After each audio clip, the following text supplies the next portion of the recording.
no Laboratório de Robótica Móvel e Antropomórfica da Universidade do Minho. E vou-vos falar um bocadinho de matemática o robô pode ter dentro de si para ser inteligente. Antes disso, gostava-vos de apresentar os robôs que nós temos aqui no Laboratório de Robótica Móvel e Antropomórfica da Universidade do Minho. Temos aqui o Sawyer, que é utilizado nas nossas experiências para testarmos os modelos matemáticos e computacionais aqui desenvolvidos, que tem algumas capacidades cognitivas como memória e tomada de decisão. Este é o robô Arus, que foi construído aqui no laboratório em 2008 por alunos de mestrado e é usado para testar os modelos matemáticos que são desenvolvidos aqui pelo grupo. Estes são os robôs móveis que foram construídos aqui no laboratório e são controlados por equações matemáticas para gerar a sua navegação inteligente e autónoma. Vamos ver agora dois robôs que existem no mercado e gostaria que pensassem qual deles é o mais inteligente. Sem dúvida que é impressionante a precisão, velocidade e robustez com que os robôs industriais operam. Contudo, todos os seus movimentos são pré-programados. Já o robô aspirador demonstra alguma inteligência, uma vez que é capaz de se movimentar em qualquer ambiente de forma autónoma.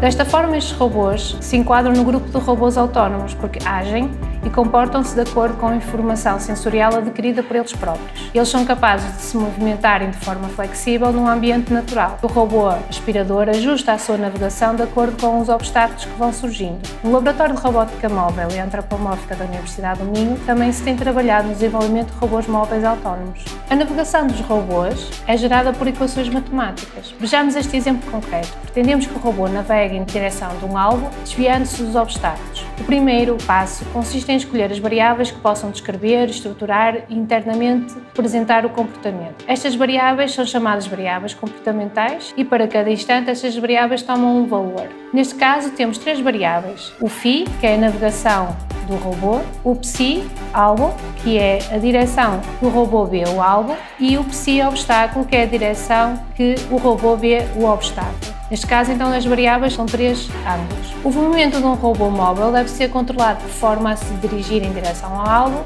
evitando os obstáculos. Então, o valor da direção de navegação é gerado por uma equação diferencial porque envolve uma derivada, neste caso a derivada de φ, que é a nossa incógnita, e a dinâmica é gerada então por esta equação. No primeiro membro temos a derivada de φ, que define a taxa de variação da direção de navegação. No segundo membro desta equação temos uma função que depende das variáveis comportamentais e de outros parâmetros. Se igualarmos o segundo membro a zero, obtemos os pontos fixos do sistema dinâmico, ou seja, os pontos nos quais a taxa de navegação é zero e é os pontos de interesse. E podemos ter duas situações. Podemos ter um zero que é usado para atrair o valor desejado ou o valor de zero é usado para evitar um valor indesejado. Por isso, neste caso, para o alvo, vamos então criar uma função que tenha mais ou menos o comportamento que podemos ver no lado esquerdo e para controlar o obstáculo, queremos uma função que tenha mais ou menos o comportamento que visualizamos no lado direito. Para controlar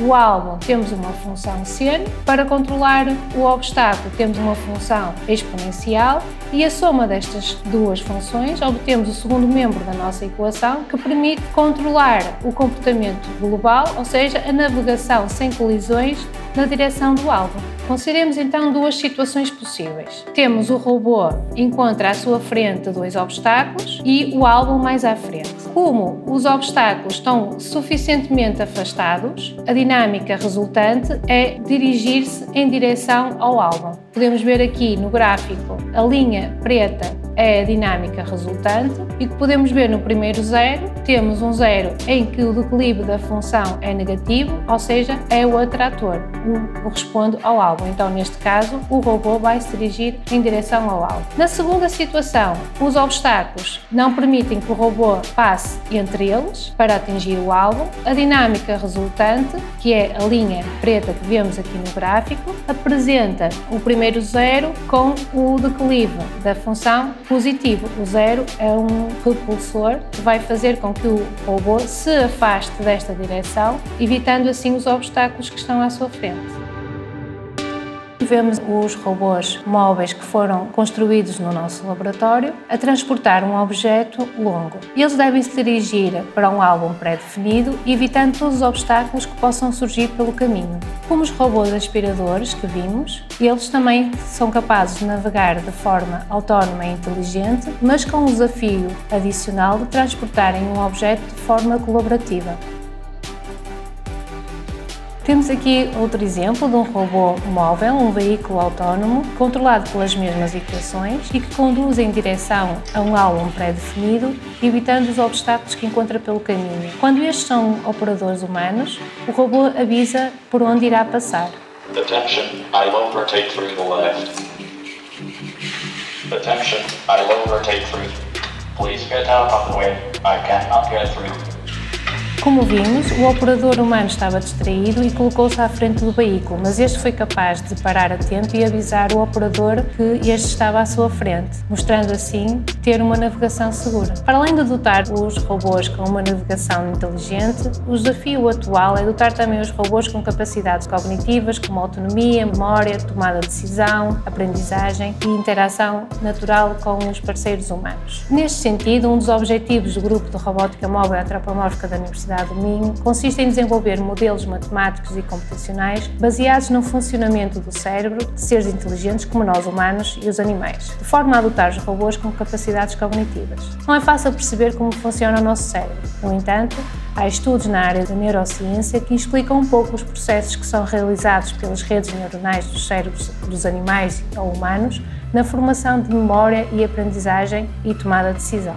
Tendo como base a forma de funcionamento das redes neuronais dos cérebros biológicos, foi proposta, nos anos 70, uma equação matemática que descreve a dinâmica de ativação de uma população neuronal em resposta a estímulos. Esta equação é uma equação de tamanho diferencial, uma vez que envolve uma derivada, em que para cada instante de tempo t e para cada valor de x, temos um valor para a ativação neuronal u, que é impulsionada por uma entrada externa S. Esta equação tem um termo que controla a interação lateral entre os neurónios e o último termo, o H, que controla o nível de repouso, ou seja, que normalmente é um valor negativo que corresponde ao valor da ativação na ausência de uma entrada externa. Consideremos, por exemplo, a dimensão x, a cor. Se o estímulo, ou seja, a entrada externa, for a cor ciano, correspondente à função com a forma que podemos ver na figura representada na linha a tracejado, a resposta do campo é um pico, ou seja, uma saliência, acima do nível da ativação, que é a linha horizontal que passa em zero, codifica a cor. Assim que o estímulo desaparece, a ativação gerada em U mantém-se. No gráfico à esquerda, podemos ver que, em resposta a uma entrada externa, foi criado um pico que corresponde à memória da cor de um objeto. No gráfico à direita, podemos ver que em resposta a 3 estímulos sequenciais foi criada a memória da cor de 3 objetos. Equações deste tipo permitem implementar mecanismos de processamento-chave para aplicações em robótica cognitiva, como memória, predição e tomada de decisão, que são muito importantes quando falamos sobre a aprendizagem de robôs de uma forma mais natural e humana. Como exemplo, vamos ver o nosso robô Aros a aprender a tocar uma melodia. A cada nota está associada a uma cor e o robô visualiza a cor e a forma como ele memoriza a sequência de notas corresponde a uma sequência de cores. Mas como acontece com nós humanos, ele não conseguiu memorizar todas as notas nem o ritmo, ou seja, o tempo entre as notas apenas com uma demonstração. Então é demonstrado mais do que uma vez. E após 4 demonstrações, o robô já foi capaz de aprender, por observação, a sequência de todas as notas com o ritmo correto. Aqui a aprendizagem é modelada por equações matemáticas do género da equação apresentada anteriormente. Para além de ser possível dotar o robô com capacidade de aprendizagem de sequências de eventos e tempo entre os eventos, este tipo de equações também permite dotar os robôs com outras capacidades cognitivas que permitem uma interação mais natural entre humanos. O robô Aros é capaz de antecipar intenções motoras e antecipar que peça o colaborador precisa.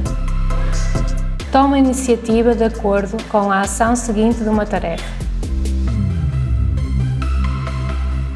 É capaz de detectar e corrigir erros, mesmo os seus próprios erros.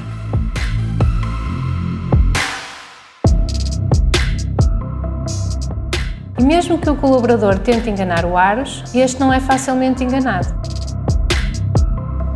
Agora vamos ver o robô Sawyer, em que ele constrói, em colaboração com um operador humano, uma estrutura. Ele já aprendeu, por observação, todas as sequências possíveis para construir a estrutura.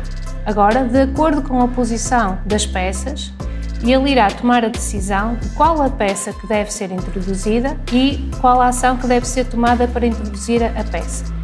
Let's assemble the structure.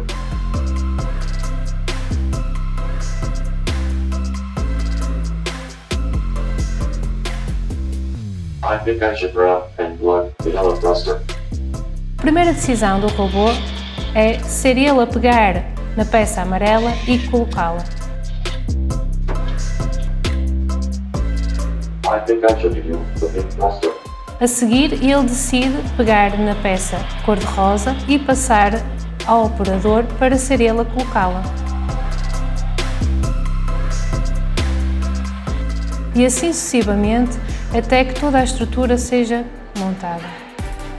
Noutra experiência, foi retirada uma peça do campo de visão do robô para ver como isso afetaria a tomada de decisão do robô. Todas as peças possíveis foram montadas, até que faltavam duas, em que só eram possíveis serem inseridas após ser colocada a peça em falta. Então o robô diz que não consegue terminar a tarefa porque falta uma peça e pede ao operador para ir buscá-la. Assim que a peça em falta, que é a peça verde, é colocada no campo de visão do robô, este já consegue tomar a decisão de qual a próxima peça a ser inserida e qual a ação que deve ser tomada, de forma a terminarem a tarefa com sucesso. Como vimos, a matemática tem um papel fundamental na construção de robôs inteligentes.